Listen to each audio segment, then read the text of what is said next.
Welcome to Alpha as High, where we break down but hopefully don't break early access games, and today we're looking at Luckless 7. Gluttony, greed, sloth, wrath, pride, lust, and envy. 7.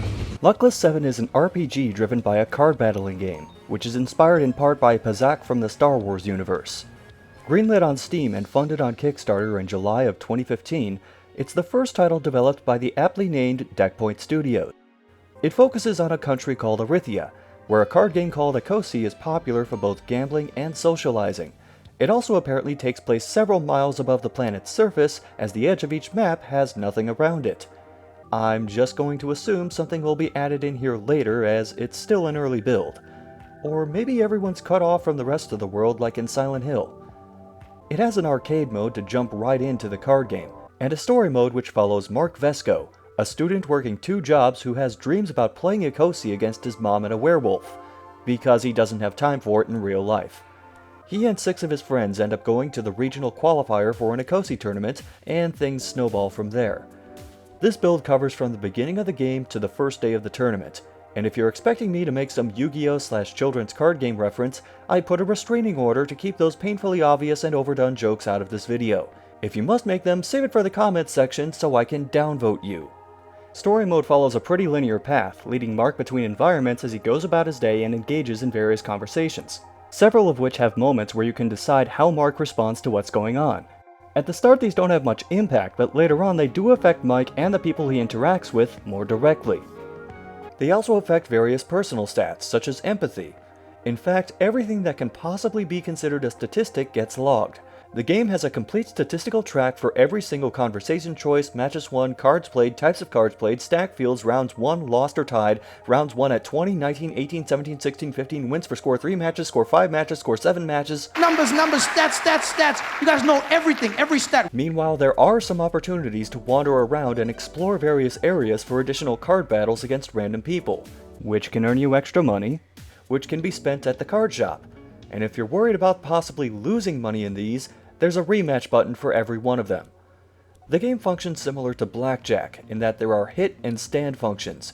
You're trying to get as close to 20 as possible without going over, and you're trying to get a higher point value than the opponent. From there it differs in several ways. You have a hand of 4 cards which can be played one at a time to alter the point value. Some add to it, some subtract to it, some can do both depending on which way they're played. There are also cards which take away all the points of the previous card played, and cards which double the previous card played. There are even tiebreaker cards, which ensure that you end up winning if the score is tied. You can also win by completely filling the playing field without going over 20. The match structure means you have to win 3 or 5 or 7 rounds, and in the longer matches, you get back a certain amount of cards after someone wins a certain number of sets. There's a surprising amount of strategy at play, not just for paying attention to what cards have been played and likely won't show up again for a while, but in managing your hand and using that to decide whether to go after more cards. Have a lot of negative cards? Deliberately go over 20 and then play one of them. Have a lot of low cards in play? Add more negative or positive low cards and stack the field for a win. Have a card which can be flipped to a different value or become positive or negative? You are mine. Of the 13 matches available in arcade mode, 7 of them are tutorial stages to explain how all the different cards and match types work. I'm curious just how far arcade mode will go stage-wise, because even if there are twice the amount of regular stages in the final version, that still means 1/3 of arcade mode is tutorials, which seems like a bit much.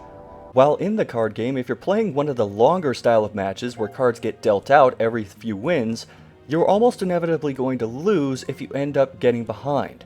A huge part of the game is being able to use the cards in your hand to alter the point values, and once you're behind, you don't get any more cards, so you're relying entirely on the luck of the draw.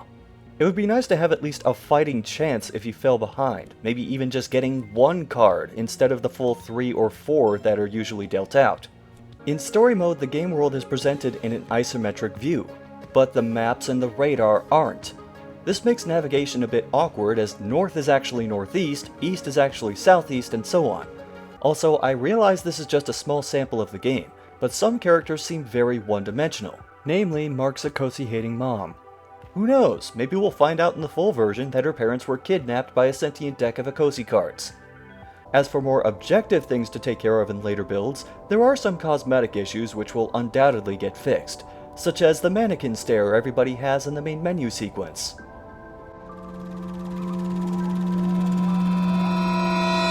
Minor spelling and grammar problems which make the English major/editor in me twitch a little are scattered throughout. In fact, I found so many, I recorded this dialogue after the fact so I could show you all of them, and some dialogue boxes point to the wrong characters. It's also difficult to read some observation notes, as they always appear above the icon, leading to some of them getting cut off by the top of the screen if you're not positioned right. Mark's character model disappears as soon as battles start, which does weird things to the pathing of any NPCs that might be following him.